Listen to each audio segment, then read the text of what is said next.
Hi there! Welcome to What is Islam Academy. Let's learn about Islam together. If Hadith are part of the religion, why are there weak ones? Doesn't that mean the whole system is unreliable? A common misunderstanding used by Quranists to reject the Sunnah, atheists to claim Islam is confused, critics to say Islam lacks preservation. Let's break this down, clearly, logically, and with proofs.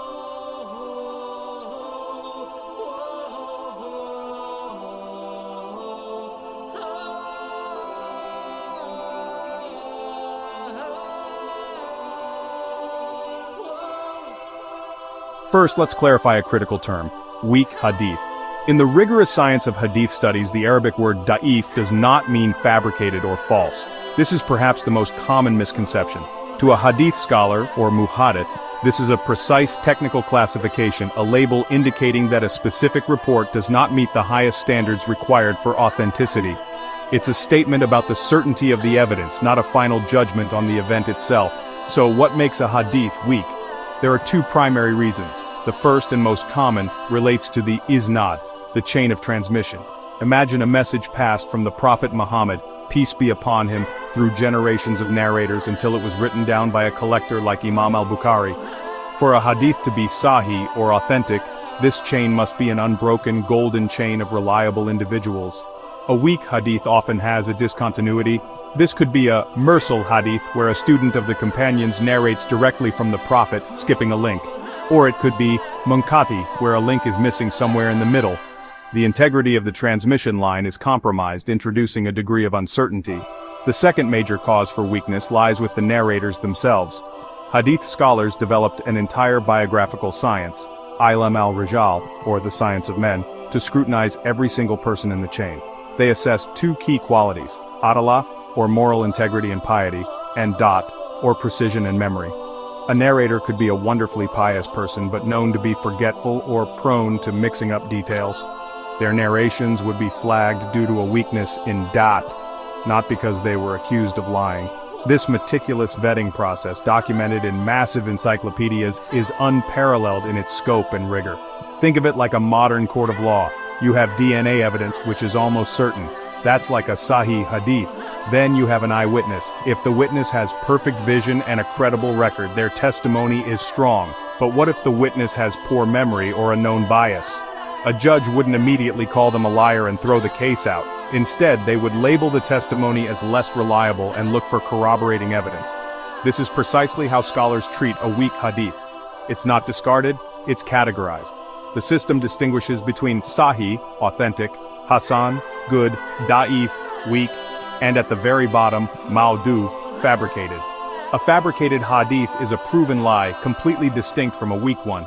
This entire framework is a sophisticated spectrum of certainty, a testament to the intellectual honesty of a tradition dedicated to preserving the prophetic teachings with the highest possible fidelity. It's about weighing evidence, not a simple binary of true versus false. Islam is not afraid of truth, even if the truth is inconvenient. Scholars recorded authentic hadith, sahih, weak hadith, da'if, fabricated hadith, maudu. Why? So that future generations could know the difference. If Muslims were hiding weakness, why would we have entire books titled fabricated hadith? That's transparency. That's academic honesty. Islamic scholars pioneered a discipline unparalleled in any other religious tradition, the systematic science of authenticating historical reports. Faced with preserving the Prophet Muhammad's teachings, they didn't rely on blind faith. Instead, they developed a rigorous empirical methodology known as the science of hadith, encompassing specialized fields like the science of narrators and the science of criticism and validation. For a hadith to be classified as or authentic, it had to pass 5 stringent conditions. First, the chain of narrators, had to be completely unbroken. Scholars meticulously mapped out timelines to ensure each person in the chain could have physically received the report from the person before them. Second, every narrator had to possess, or impeccable moral character. Was this person known for piety and honesty? Biographical dictionaries were compiled to document the lives of hundreds of thousands of narrators, noting any instance of lying. Third, each narrator needed a precise and accurate memory. Scholars would cross-reference a narrator's reports with those of other reliable students to check for accuracy. A pious person with a poor memory could not be relied upon. Fourth, The Hadith had to be free from, or anomaly, meaning it couldn't contradict a stronger, more established report. Finally, it had to be free of any subtle hidden defect, or a flaw only a master scholar could detect. This classification system led to different types of collections, each with a specific purpose.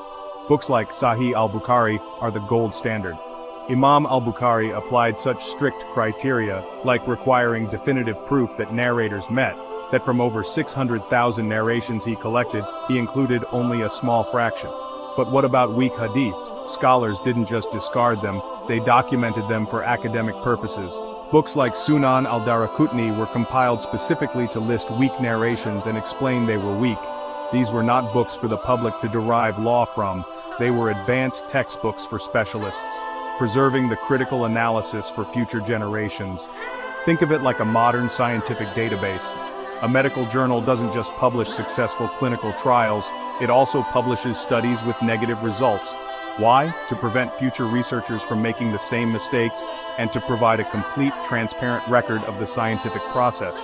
The science of hadith operated on this same principle of intellectual honesty. Documenting a weak hadith along with its critique was a way of inoculating the tradition against misinformation, ensuring the basis of the religion remained pure and verifiable. It was a system of peer review that has stood for over a millennium. Islamic Shariah is not based on weak hadith. Jurists only use Sahih, authentic, Hasan, good hadith. Weak hadith are sometimes used for virtue reminders, like extra fasting, not for core beliefs or legal rulings. You will not find a single Islamic law about prayer, fasting, marriage, or punishment based on a weak narration. That is a myth. Let's flip the question. Why does Islam allow weak hadith to be labeled? The premise assumes this is a flaw, but the answer reveals one of Islam's greatest intellectual strengths. Because Islam is not based on blind faith, it is a religion of verification. The Quran itself commands believers to be discerning, stating in Surah Al-Hujurat, "O you who have believed, if there comes to you information, investigate." This principle is the bedrock of the Islamic scholarly tradition. The existence of labeled weak narrations isn't a crack in the foundation, it's proof of a rigorous, transparent system of quality control. It's the academic equivalent of a scientist publishing their entire methodology and raw data for the world to scrutinize. This isn't weakness, it's unshakable confidence. To appreciate this, consider other religious scriptures. In many traditions, authorship and transmission are often mysterious. For example, modern biblical scholarship has established the Gospels were written anonymously and attributed to their namesakes decades later. Scholars theorize about lost documents like the Q source to explain similarities, a process of reconstruction, not direct preservation. The focus is on the received text, not its transmission history. There is no equivalent to the Islamic, the chain of narration, a transparent, unbroken list of names connecting us directly to the Prophet Muhammad, peace be upon him. This fundamental difference in epistemology, how we know what we know, is crucial. Islam's approach to its secondary source, the Hadith, is empirical, historical, and rigorously academic. So how did Islam achieve this? Through unprecedented academic disciplines. The first is the science of narrators. Islamic scholars created massive biographical dictionaries, cataloging the lives of hundreds of thousands of individuals who transmitted Hadith. For each narrator, they documented their character, piety, and most critically, the quality of their memory. Books like Al-Dahabi's Siyar Alam al-Nubala are monuments to this effort. The second discipline is the science of hadith methodology. Scholars established clear, objective criteria for authenticity. For a hadith to be or authentic, it must meet 5 stringent conditions, including an unbroken chain and reliable narrators. If even one condition is compromised, for instance if a narrator has a known weak memory, the hadith is flagged as, or weak. They didn't discard it, they preserved it but labeled it, teaching us how to distinguish truth from error. This is why we don't hide our weak links. We identify them, study them, and teach generations how to test them. It's the most rigorous form of academic peer review in history, conducted over centuries. Think of it like an open source project where the source code of our history is available for all to inspect. A bug report, a weak hadith, doesn't mean the software is bad. It means the community is honest and dedicated to quality. The great scholar Abdullah ibn al-Mubarak said, "The isnad is part of the religion. If it were not for the isnad, whoever wished could have said whatever they wanted." This system is a divine safeguard, protecting the final revelation from distortion. It empowers every Muslim to verify their sources and connect to the Prophet with confidence. That's not a flaw or weakness. That is unparalleled intellectual power. Think about scientific papers today. Not every paper is 100% valid. Some get retracted, others are cited with caution. But science doesn't collapse, because it has a method to assess quality. Islam did the same 1,000 years ago. Islamic scholars invented narrator biographies, verification chains, probability analysis. That's ahead of its time. So next time someone says, there are weak hadith, you respond, yes. And we know exactly which ones they are, and we don't base faith or law on them. The existence of weak hadith is not proof against Islam. It is proof that Islam was built on verification, not fabrication.